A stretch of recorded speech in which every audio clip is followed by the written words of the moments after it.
안녕하세요. 김준갑의 경제부동산입니다. 구독, 좋아요 부탁드립니다. 우리나라 집값거품과 가계부채가 워낙 심각한 수준이다 보니 국내외 주요 기관과 평가사들이 강력한 경고를 날리고 있습니다. 3대 신용평가사인 무디스와 IMF, OECD, 가계와 국가부채, 부동산 거품 이 세 가지에 대한 심각성에 대하여 또다시 경고를 날렸습니다. 이전에도 BIS, ADB와 국내 한국은행, 국토연구원에서 심각한 경고를 한 상황입니다. 집값이 갑작스럽게 떨어지면 크고 작은 문제가 발생하기 때문에 장기간 서서히 내려가도록 연착륙을 시켜야 합니다. 또한 매수자가 뚝 끊기면서 실거래 하락은 점점 커지고 있는 중입니다. 유료상담은 010-3999-8808 전화 주십시오. 자, 오늘 12시 무디스 IMF 돌발 신호 또 시작됐죠? 한국 부동산 반토막 정말 충격. 우리나라 집값이 반토막 하기가 뛴 게 지금 서너 배 된 곳들이 많기 때문에 반토막이라고 해서 뭐 그렇게 원상복귀라고는 할 수 없겠네요. 여기 보시면 어떻습니까? 아파트 있는데 이게 펑 하고 터졌네요. 바로 거품이 심각한 상황이죠. 자, 먼저 이 소식 볼까요? 무디스의 국가채무 60% 경고, 허투루 듣지를 말아라. 서울신문. 3대 신용평가사 무디스 국가채무 비율이 60%. 원래 이제 우리나라는 가계부채가 심각해요. 근데 국가부채가 강력하게 지금 떠오르고 있어요. 신용 재무 건전성 평가의 악영향, 부도도 위험하다고 아예 부도라는 단어도 써요.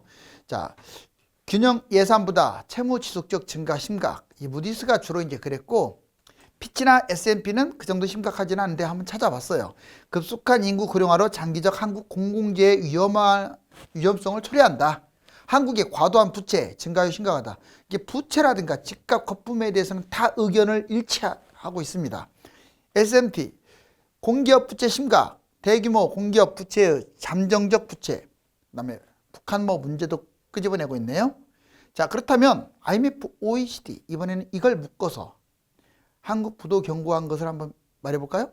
자, OECD, IMF, 한국 경제 우려, 나라비 증가 속도가 1위라고 지금 얘기를 하고 있죠. IMF, OECD, 한국 부도 경고. 자, 가계부채, GDP 세계 1위, 증가도 세계 1위. 부채 GDP 대비 105.6%예요. 이미 GDP를 넘어섰죠. 실제로는 또 160%. 이게 잡히지 않은 게 105.6도 세계 1위인데 이거 심각하죠. 증가 속도가 지금 너무 큽니다. 6.0%로 악성 대출도 많아요. 이 증가도 1위야. 두 번째, 국가부채. 국가부채는 아직은 그렇게 위험한 건 아닌데 이 속도가 문제죠. GDP 중위권 증가 세계 1위. 이게 국가부채, 정부부채는 GDP 대비 중위권이지만 증가는 세계 1위라는 게 문제예요. 국가부채가 이 속도라면 현재는 GDP 대비 52%인데 증가율이 지금 1위를 달리고 있어서 2024년 62.2%로 위험 수준까지 올라간다. 특히 지금 코로나 이런 부분으로 아주 심각해진 상황이에요. 우리나라가 자영업자 비율이 높다 보니까 또 그거에 대해서 돈도 많이 나갈 거예요. 정부 입장에서. 집값거품 GDP 대비 세계 1위고 증가도 세계 1위. 지금 너무 세계 1위가 많네요. 집값거품이 지금 너무 심각해요. 사실상 중국 다음으로 보시면 돼요.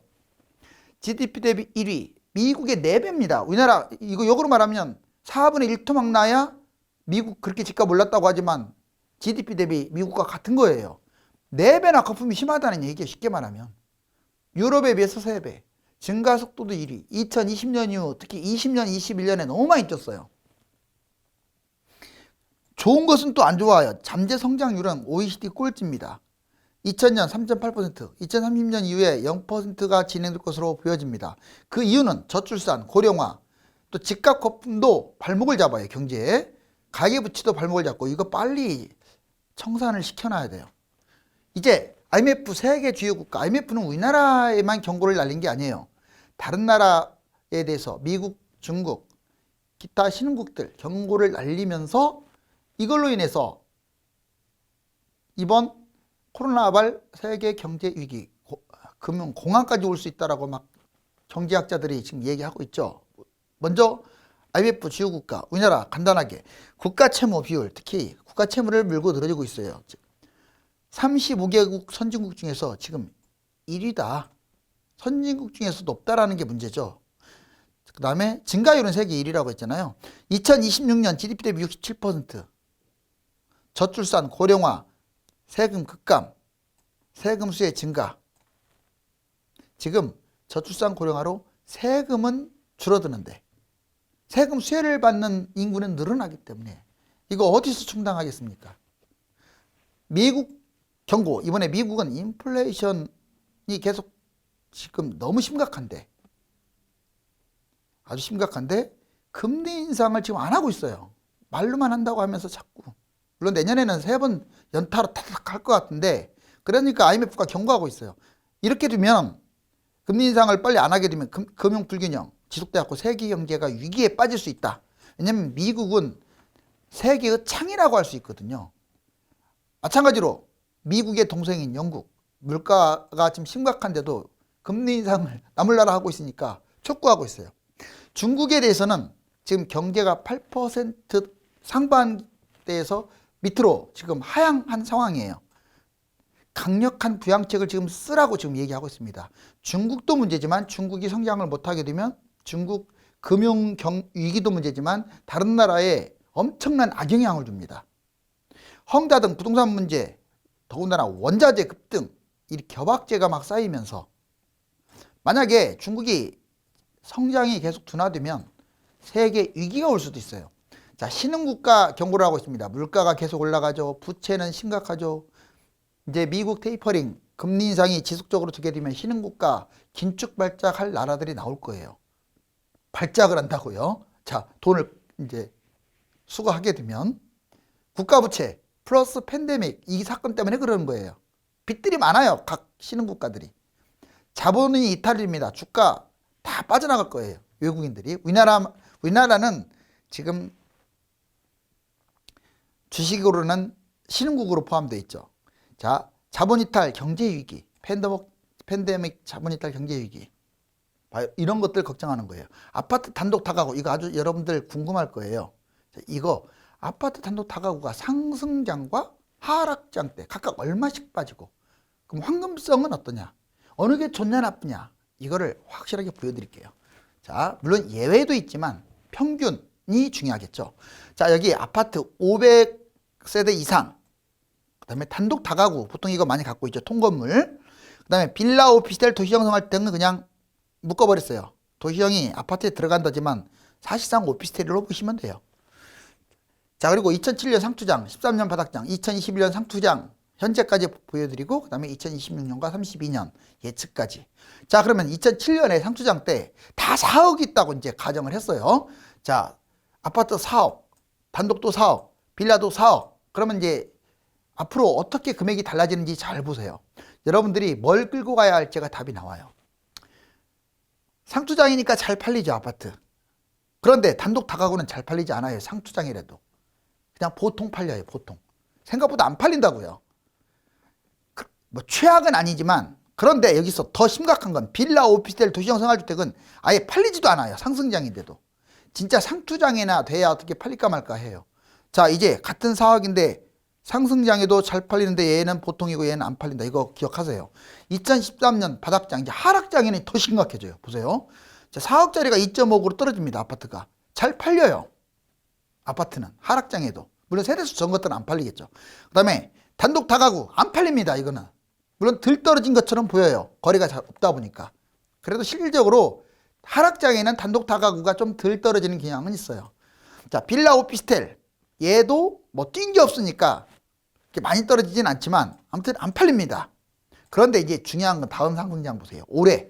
자, 2021년까지 어떤 현상이 벌어지냐. 같은 4억짜리가 아파트는 7.5억으로 폭등을 해버렸어요. 잘 팔리죠. 그리고 단독 다가구 그냥 평범하게 팔리는데 6억 못 가죠, 얘보다. 그러니까 아파트 상승률의 50%. 이게 좋냐 나쁘냐는 상승할 때 얼마나 치고 가느냐가 정답인 거예요. 하락할 때 많이 빠지냐 이건 중요하지 않아요. 왜냐하면 이거는 많이 빠지는 것은 거래가 되니까 많이 빠지는 거야. 그런데 빌라 보세요. 얘는 뛴 게 없어요. 4억인데 10년 이상 지났는데도 4.5억이야. 더군다나 안 팔려. 또 상승장에도. 즉 빌라, 오피스텔, 도시형 생활주택은 잘 팔릴 데가 없어요. 여기 보시면 계속 안 팔림. 단독 다가구는 통건물이니까 중간 정도 돼요. 제일 좋은 게 아파트네요. 자, 하락장에는 또 아파트가 많이 빠집니다. 거래가 잘 되니까. 자, 2016년 만약 바닥장을 이대로 잡으면 4억 정도로 추락할 가능성이 커요. 반토막. 그리고 단독 다가구는 잘 안 팔리겠지만 4.5억. 다시 단독 다가구하고 거의 가격이 비슷해졌죠. 자, 빌라 오피스텔 거래 거의 안 됩니다. 가격이 다 붙어요. 그럼 여기서 이런 것들 재빨리 팔아가지고 아파트로 가야 돼요. 근데 안 팔리니까 못 갈아타는 거야. 자, 그런데 이제 또 상투장 보세요. 더 재밌는 거. 자, 2032년 얘가 이제 11억으로 더 날아갔네요. 잘 팔립니다. 그리고 단독 다가구도 뜁니다. 보통 정도로. 잘 팔리지는 않아요. 보통 정도. 그런데 빌라 보세요. 5.5억. 자, 아파트는 4억짜리가 11억까지 갈 도막, 빌라는 4억짜리가 5.5억. 거의 20, 30년 지나서도 5.5억. 거의 거기서 맴들고 있어요. 팔리지도 않고. 단독 다가구는 그 중간 형태예요. 이거 진짜 중요하니까 꼭 기억하세요. 자, 분양받을 곳과 받지 말아야 할 곳 선택평가. 단독 다가구도 도시 있죠. 도시에 있는 단독 다가구는 를 말하는 거지. 저기 전원주택이나 막 이상한 곳에 있는 그런 것들은요, 팔리지도 않아요. 그것은 도시에 있는 오피스텔보다도 안 팔립니다. 참고하세요. 자, 이제 분양받을 곳과 받지 말아야 할 곳 한 번 더 제가 판단해 드릴게요. 이거 아주 중요하니까. 위험한 분양. 지금 이 시점은 상투장이라고 할 수 있죠. 내년에 뭐 올라가든 떨어지든 상투장입니다. 자, 주변 시세와 비슷하거나 분양가가 높다. 이게 주변 새 아파트하고 비슷하거나 높으면 하지 마세요. 수도권과 지방 입지가 외곽 지역인 곳은 안 하는 게 좋아요. 뭐 다 나쁜 건 아니지만. 그 다음에 300세대 미만 하거나 나홀로 분양을 한다? 걔만 덜렁이 있어. 얘가 600세대인데 주변에 아파트가 없이 얘 혼자 하는 거야. 그냥 앞으로도. 그런 건 하는 거 아니에요. 연계성이 떨어져요. 나홀로라든가 연계성이 떨어지는 분양은 하지 마라. 지방 혁신도시, 기업도시 이거 미분양 넘쳤다가 지금 지방이 다 뛰니까 얘가 뛴 거지. 좋아서 뛴 거 아니에요. 인구가 채우겠어요. 기업도시, 혁신도시를 다. 하지 마세요. 이런 것들. 자, 인기가 없는 지역들 하지 마시고 하락장에 분양가에서 얼마까지 빠지느냐. 10에서 30%까지 폭락을 해요. 분양가로 빠지기 어려운데 얘들 다 빠집니다.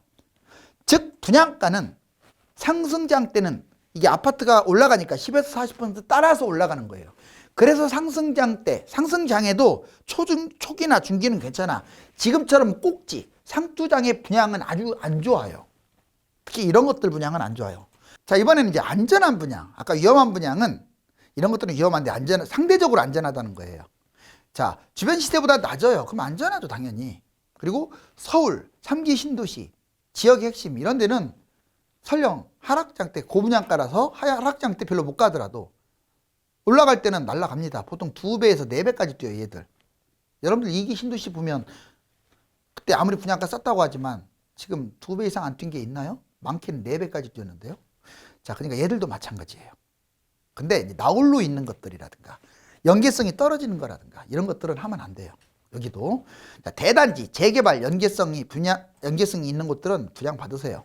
지역별, 주요 지역, 인기 지역 이런 것들은 결국은 나중에 많이 가죠. 다만 가점이 좋거나 또는 청약 납입 금액이 좋다면 좋은데 골라서 해야죠. 아무데나 넣으면 안 되죠. 근데 가점도 낮고 그런 사람들은 그냥 아무데나 넣으라는 게 아니라 이제 적당하게 넣으면 돼요. 무난한데. 하락 시에 분양가와 비슷하게 내려올 가능성이 있고 결국은 많이 상승한다. 자, 분양가, 집값이 떨어지게 되면 분양가도 내려갈까요? 물가가 올라가는데 떨어진 거 맞습니다. 자, 만약에 8억에 분양했다. 그러면 나중에 집값 2, 3년 떨어지면요. 6억에 분양해요. 5억이나 6억에. 왜냐? 그렇게 분양 안 하면 미분양 나가지고 나중에 더 손해봐요. 건설사, 부도나고. 이번에는 집값 하락 70%가 원합니다. 선거 전후 폭락에 대비를 해야 돼요. 그러니까 대통령이 집값 너무 잡겠다고 하면 또 유주택자들한테 미움받으니까 대통령 후보들이 이제 적당히 하면서 그래도 집값 잡는 정책을 조금 더 해줘야 아마 대통령 될 가능성이 좀 높지 않을까 판단돼요. 집값 하락 대략 이거 조사 나오면 해마다 70% 정도는 뭐 폭락이 아니라 이제 좀 떨어뜨리는 걸 원해요. 왜 그런지 보여드릴게요. 자, 무주택자들은 거의 다 떨어지길 원하죠. 벼락거지 때문에 분노가 생겨요. 벼락거지 분노. 일할 의욕을 상실했어요. 2030은 집값 폭등에 대해서 분노하고 있어요. 너무 많이 뛰어가지고. 결혼 출산에 대해서 고민을 합니다. 5060 세대 세금 폭등 분노. 보통 이제 5060은 집이 많잖아. 다 가지고 있어요. 세금이 너무 많이 튀니까. 그 또 하나, 자녀 문제 때문에도 고민해요. 자녀 집을 사줘야 하는데 너무 많이 뛰어가지고 내 것 뛰었어도 자녀 것을 못 사주다 보니까 고민하는 거야. 아파트가 아닌 비아파트를 갖고 있는 사람들, 아파트는 많이 뛰었는데 내 건 안 뛰었어. 또는 지방에 구석탱이에 있어, 안 뛰었어. 집값 차별이 돼가지고 분노하는 거야. 덜 올라서. 덜 올라가면 내가 손실본 기분이 들잖아요. 또 어떤 건 오히려 손실본 것도 있어요. 자, 근로자 서민층들, 주로 무주택자들이 많긴 한데 불로소득이잖아요. 이렇게 집값 뛴 게 불로소득이라고 생각을 해서 분노하는 거예요. 근로의욕도 감소되고, 그래서 이런 층들이 집값 떨어지기를 원하기 때문에 집값 하락을 하는 사람이 더 많다. 무주택보다는 유주택자가 좀 더 많아요. 한 60%? 그런데 하락을 원하는 사람들은 더 많다. 자, 여기 규제 종류 보면 청약 규제, 대출 규제, 세금 규제, 거주 규제, 이거에 대해서 자꾸 질문을 해요. 지금 상승장에 하도 집에 대해서 관심을 갖다 보니까 이게 영원할 줄만 알아요. 이게 영원할 줄. 이게 상승장에. 왜 그렇게 생각하세요? 규제 이 네 가지는 흐름에 따라 자꾸 바뀐다라고 꼭 머릿속에. 서울도 실거주가 폐지된다고요. 하락장에는. 폐지 안 되면 집값 폭락해 갖고 나라 망하게 해요. 그러니까 항상 바뀐다. 잊지 마세요. 2017년에서 21년 청약 규제가 좀 심각하죠. 왜? 상승장이었잖아요. 세대주밖에 못 넣고 당해지역, 자격도 제한이 많고 전매 제한, 분양권 금지, 뭐 10년까지 가죠. 가점제, 특공제 이거 확대하고 경쟁률도 치열해요. 자, 그다음에 그런데 2022년, 26년 이게 하락장이라고 생각을 하고 이때는 이렇게 바뀌어요. 세대혼도 가능하고 1주택자도 가능해요. 웬만한 곳들 다 넣을 수 있고 제한도 별로 없습니다. 전매 제한도 1년이나 없거나 미분양 혜택도 많아요. 추첨제, 일반제가 좀 많아지고 미분양도 많아집니다. 어때요? 확 달라졌죠? 이번에 대출 규제 볼까요? 지금 규제지역 대출 40%, 50% 이내, DSR, LTV, DTI 비율 강화, 특히 DSR. 자, 분양, 미분양, 중도금 대출 다 내야 하고 이거 집단 대출 안 해준다고 막 엄포도 많이 하죠. 그런데 하락장 볼까요? 규제 해제, 대출 70에서 90까지 다 됩니다. DSR, LTV, DTI 이게 어디 있어요? 확 낮아져요. 분양, 미분양, 아예 무이자, 이자 후불제 해가지고 계약금 10%로 막 빨리 사주세요. 그래요. 이거 안 사면 건설사 부도나고 금융권 위기 생기고. 자, 세금 보세요. 세금.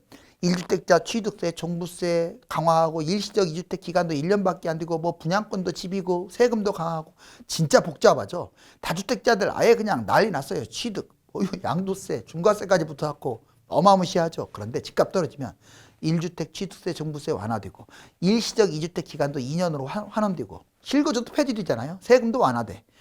중과세가 어디 있어요? 다주택 취득세, 보유세, 양도세 이거 완화됩니다. 없어지진 않아요. 다주택은 없어진다고 생각하면 안 돼요. 이게 다주택은 좋은 건 아니에요. 이제 거주 규제, 규제지역, 실거주 2년 의무화, 재건축, 재개발 각종 규제가 많아요. 그렇죠. 전매, 보유 제한, 소유권 뭐 10년 이렇게 아주 실거주를 무조건 웬만하면 해야 돼. 그런데 하락장에는 조정지역 다 없어지다 보니까 규제지역 실거주 조건이 폐지돼 버려요. 재건축, 재개발 각종 규제도 많이 완화됩니다. 전매, 보유 제한이 사라져요. 길어봤자 2년이고요. 강남도 아예 없어. 전매 제한이 별로. 계단식 금리 인상, 영끌, 빚도 자영업자가 타격받을 가능성이 크니까 혹시 나중에 이제 위기가 올 것에 대해서 항상 이분들은 준비를 해야 돼요. 영끌, 빚도 자영업자. 자, 계단식 금리 인상, 영끌, 빚도 자영업자들. 먼저 2030 비트 영끌로 이제 주식을 했거나 부동산을 했거나 비트코인 하시는 분들. 자, 무분별하게 이익을 하게 되면, 투자를 하게 되면 문제가 되죠. 특히 부동산 같은 경우 변동금리가 81%입니다.